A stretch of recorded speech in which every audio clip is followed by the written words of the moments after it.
तो hi friends, आज मैं आपको समझाने वाला हूँ थ्योरम 10.2 जो कि सर्किल से है। सर्किल टॉपिक है हमारा आज का। क्लास 9 का सर्किल हम लोग पढ़ रहे हैं और उसमें आज हम समझने वाले हैं थ्योरम 10.2। थ्योरम है if the angle subtended by the कोड of a circle are equal then the chords are equal. यानी कि 10.1 में हमें दिया हुआ था कि कोड अगर इक्वल है तो एंगल जो सब्सटेंड कर रही है वो सेंटर पे इक्वल है। But in it we have angles equal subtended by the कोड at the centre and in it we have to prove that these two chords are equal. यानी पहले वाले का जस्ट उल्टा। तो हमें फिर से कुछ नहीं करना है। अगर आपने पहले वाली थ्योरम नहीं समझी है तो पहले आप उसे देखें। मैं आपको आई बटन यहाँ पे शो कर दूंगा, आप उसमें जाकर के पहले 10.1 समझिए, उसके बाद 10.2 आप देखिए तो आपको ज्यादा अच्छे से समझ आएगी। अदरवाइज आप डायरेक्ट भी समझने की कोशिश करें, आपको समझ में आ जाएगा। तो सबसे पहले हमने देखा जो हमें गिवन होता है वो हमने लिखा। हमें एक सर्किल दिया हुआ है जिसका सेंटर O है, रेडियस R है, उसके अंदर दो कोड्स हैं AB और LM और ये इक्वल एंगल सब्सटेंड करती है सेंटर पे और वो इक्वल एंगल है AOB और LOM।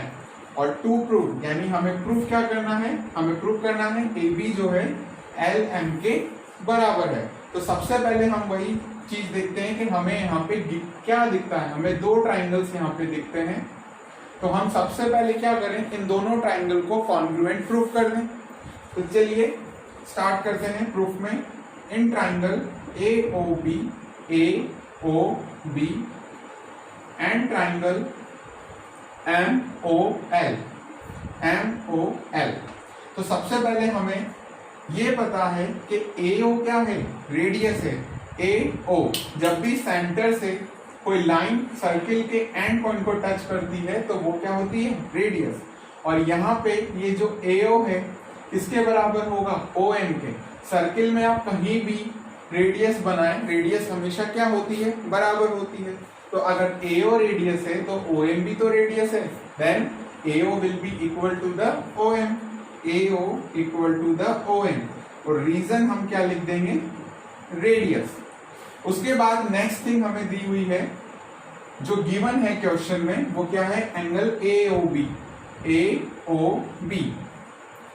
एंगल AOB किसके बराबर है, एंगल LOM के।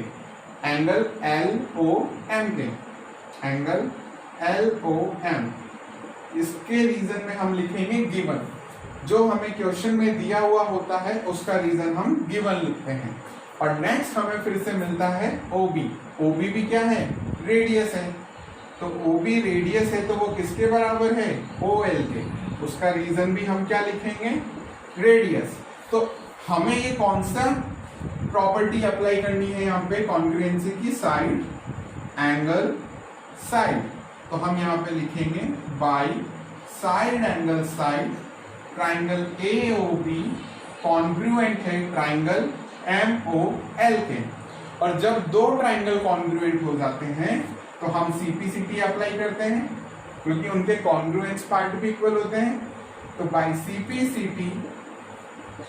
बाय CP/CT हम कह सकते हैं AB is equal to the LM। क्यों, AB is the part of triangle AOB and LM is the part of triangle LOM या MOL। तो ये इन्हीं ट्राइंगल्स को हमने कॉन्ग्रुएंट प्रूव किया है और यही ट्राइंगल्स हमारे क्या हैं, कॉन्ग्रुएंट हैं और हम इनके कॉन्ग्रुएंट पार्ट्स को इक्वल कह सकते हैं। तो by CP/CT corresponding part of congruent triangle, CP/CT का फुल फॉर्म होता है corresponding part of congruent triangle AB is equal to the ML। और यही हमको प्रूफ करना था, AB is equal to the ML, hence proof. तो हम फिर से रिकैप्चर करते हैं इस टॉपिक को। हमें एक सर्किल दिया हुआ था, उसका सेंटर O था, रेडियस R थी। 10.1 थ्योरम हमने समझी थी, उसमें हमें क्या करना था, इक्वल एंगल्स प्रूव करने थे और कोड्स इक्वल दी हुई थी।